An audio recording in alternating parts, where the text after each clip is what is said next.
Que o Espírito da sabedoria, o Espírito desse Deus de poder, desse Deus santo, Ele esteja sobre todos nós, iluminando o nosso coração, a nossa mente, a nossa alma, para nós de fato assim podermos acolher as suas palavras em nosso coração. Como disse Jesus, quem é de Deus, ouve as palavras de Deus. Amém. O nosso texto desta noite, o texto de Eclesiastes capítulo 7, versículo 15 a 22. 15 a 22, diz assim: Tudo isto vi nos dias da minha vaidade. Há justos que perecem na sua justiça, e há ímpios que prolongam os seus dias na sua maldade. Não seja demasiadamente justo, nem exageradamente sábio, porque você destruiria a si mesmo. Não seja demasiadamente perverso, nem seja tolo, porque você morreria antes da sua hora. Bom é que você retenha isto e também não abra mão daquilo, pois quem teme a Deus sai ileso de tudo isto. A sabedoria fortalece o sábio, mais do que 10 poderosos que se encontram numa cidade. Não há nenhum justo sobre a terra que faça o bem e que não peque. Não dê atenção a todas as palavras que se dizem, para que você não venha a ouvir o seu servo amaldiçoando você. E você sabe que muitas vezes você mesmo já amaldiçoou os outros. Estas são as palavras, irmãos. E é quando nós paramos para analisar essas palavras em nosso texto, tem duas coisas que precisam e que querem nos levar à reflexão sobre fé e aceitação.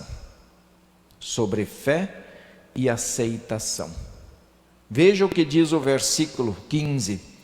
Há justos que perecem na sua justiça e há ímpios que prolongam os seus dias na sua maldade. O que é, na verdade, que quer dizer isso? Há justos que perecem na sua justiça. Ele quer que nós tenhamos agora uma questão de fé e aceitação.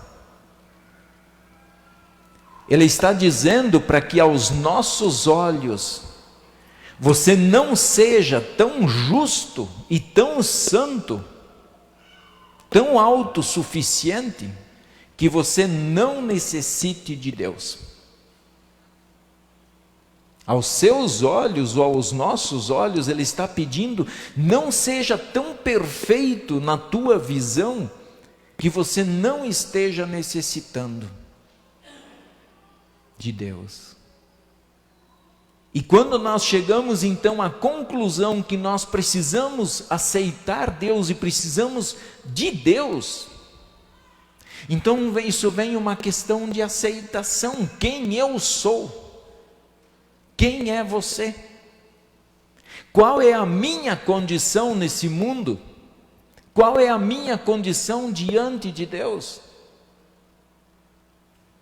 Então eu preciso olhar para tudo isso e refletir na minha fé e que aceitação eu tenho a meu respeito.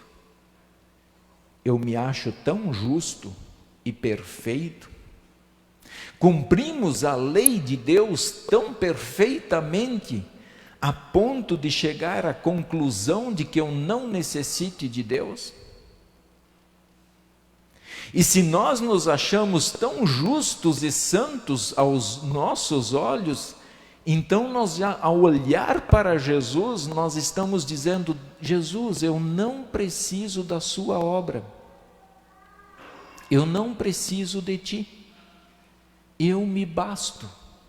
Veja, basta eu cumprir a sua lei. Ao mesmo tempo, quando nós nos enxergarmos pessoas perfeitas, santas e justas e autossuficientes, nós corremos um risco muito sério de querer sentar no lugar de Deus e de julgar as outras pessoas, assim como muitos fariseus fizeram na sua época. Se achavam as pessoas mais perfeitas do mundo, mas não conseguiam eles mesmos cumprir a lei. O exemplo de corrermos o risco de perecer na nossa justiça tem um exemplo bíblico para isso e que vocês vão lembrar dele. Foi um momento em que 2 homens entraram no santuário, na casa de Deus, e um ficou longe do altar, o outro chegou perto do altar. E um disse assim: ó Deus, graças te dou, porque não sou como os demais homens, roubadores, injustos e adúlteros, nem ainda como este publicano. Jejuo 2 vezes por semana e dou o dízimo de tudo o que ganho. Este é um belo exemplo de alguém que está se enxergando de forma tão justa que Deus tem obrigação de lhe dar agora a salvação, por isso que ele apontou, pelas coisas que ele fez. Ele era tão justo aos olhos dele que ele não necessitava de mais nada e de mais ninguém. A outra situação é aquela que diz assim: há ímpios que prolongam os seus dias na sua maldade. Há ímpios que prolongam os seus dias na sua maldade. Há ímpios que não conseguem enxergar a necessidade de arrependimento. Inclusive, se arrepender do quê? Quem diz que uma coisa é pecado ou não é pecado?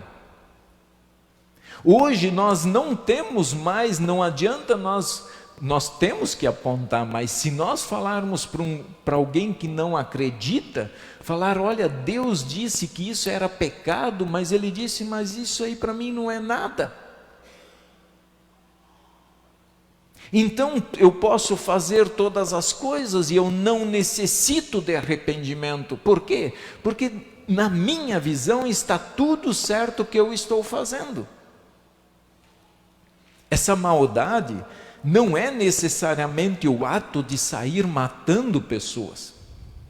Existem maldades muito mais sutis que as pessoas praticam, mas que elas não estão percebendo. Ou percebem e fazem de conta que não fizeram nada. Vamos ver alguns exemplos.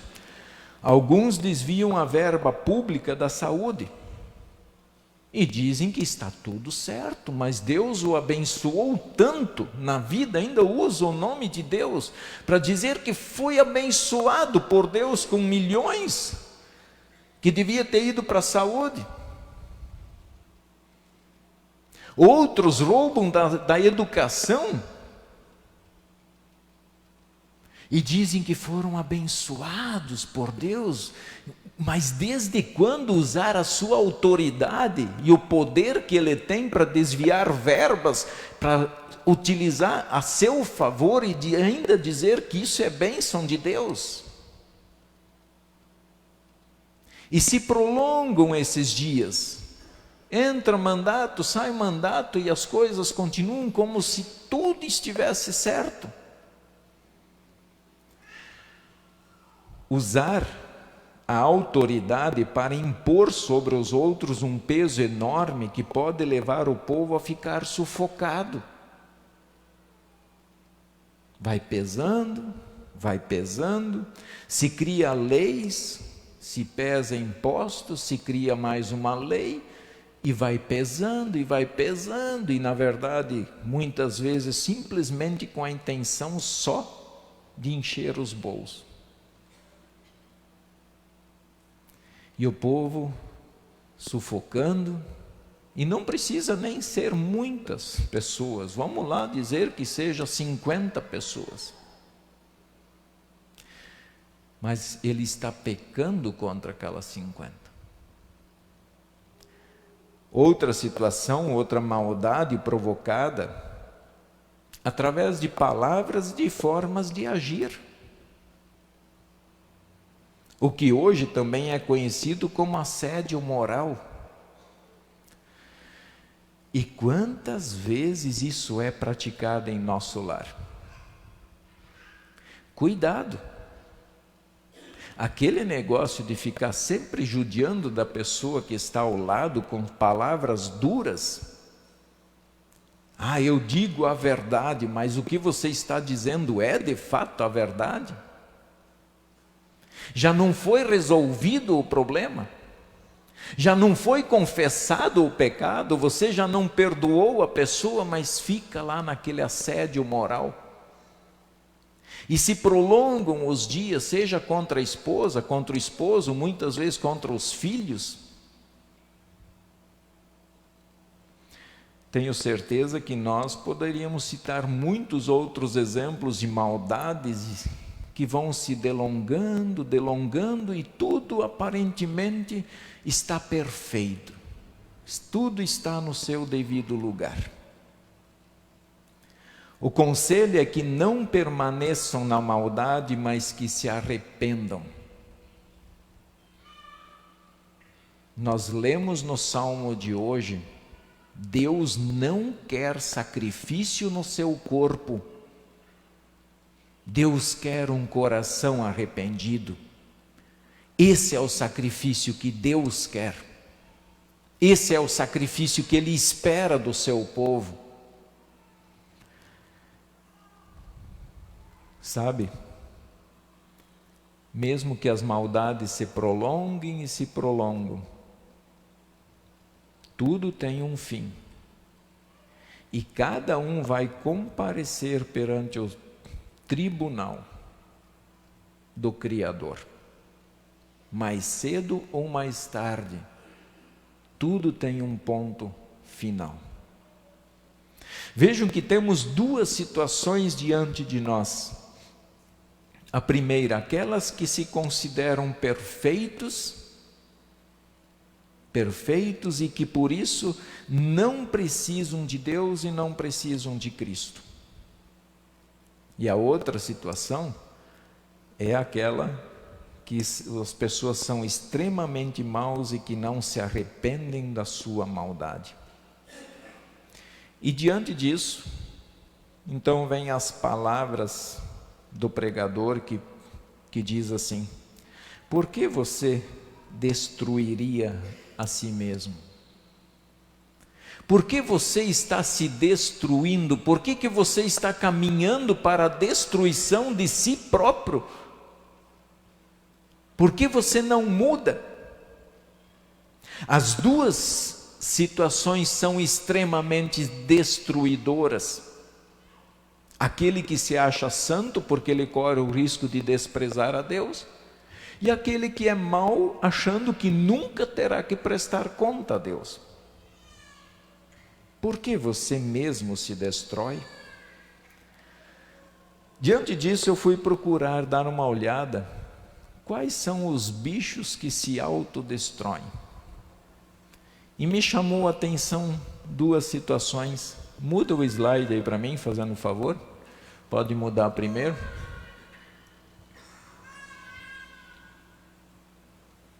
A abelha. A abelha se autodestrói.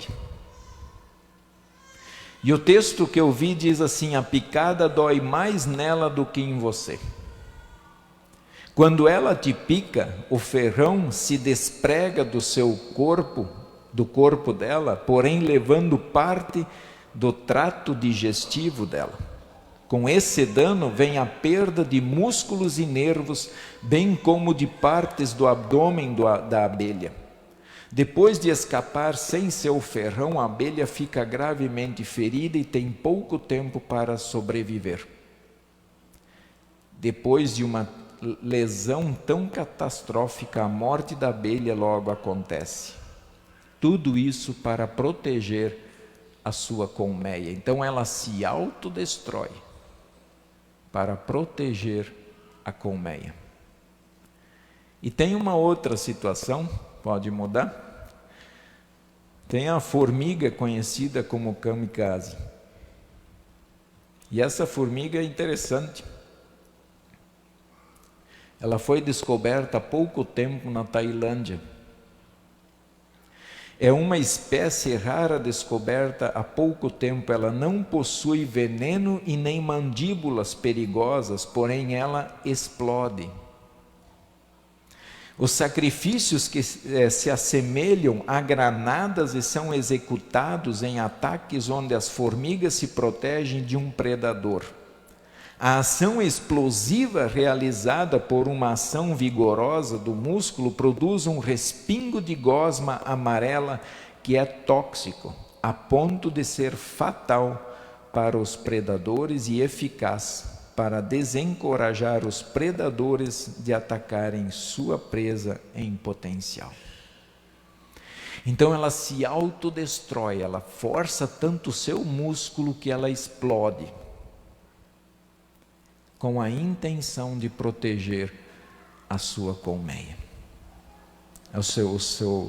de fugir do predador. Por que você se destruiria? Se achando perfeito? Por que você se destruiria caminhando para a sua maldade sem se arrepender dos seus pecados? A solução que nos apresenta Deus é esta: não seja demasiadamente perverso, nem seja tolo. Por que você moriria antes da sua hora? Bom é que você retenha isto e também não abra mão daquilo, pois quem teme a Deus sai ileso de tudo. Não há nenhum justo sobre a terra que faça o bem e que não peque. O pregador apresenta a solução, irmãos. Temer a Deus. Quem teme a Deus sai ileso. Abra mão da sua própria justiça. Você não vai para o céu pelas suas obras. Abra mão da sua maldade. Se arrependa. Busque a presença de Deus. Não se destrua. Não caminhe para a perdição. Não resolve. A formiga se explode para se defender, mas é muito pouco o que ela pode fazer. A abelha dá a vida para proteger a colmeia, mas ela sabe que ela pode fazer muito pouco. Por que nós nos destruiríamos? E isso me levou a pensar que nós devemos nos esvaziar. Nós devemos nos esvaziar de nós mesmos, do nosso orgulho, da nossa ganância. Permitir que de fato Deus seja o nosso Deus. Esvaziar-se da sua justiça própria e confiar na justiça de Deus. A justiça de Deus é Jesus. Esvaziar-se da sua independência de Deus. Você depende de Deus. Você precisa de Deus. Nós precisamos de Deus. E deixar Deus encher o seu ser com o perdão em Cristo. Deixar Deus te encher com a vida em Cristo. Deixar Deus te encher com alegria plena em Cristo. Te encher com o amor que procede do coração do Pai e vem ao nosso coração por meio de Cristo. Deixe Deus encher você. Deixe Deus ser o seu Deus. enfim te encher com as coisas do reino de Deus. Quanto mais do reino de Deus nós teremos em nós, menos coisas do mundo nós teremos em nós. Isso é fato, isso é verdade. Por isso reserve lá na sua agenda e diga: esse horário ninguém mais tira de mim. Assuma um compromisso com Deus de fato e de verdade. Temos que parar de arrumar desculpas e deixar esse horário reservado para Deus. Falar: esse é o meu momento com Deus e ninguém mais me tira isso. Confie nele e deposite a sua vida nele. E você nunca vai se arrepender, como disse o texto,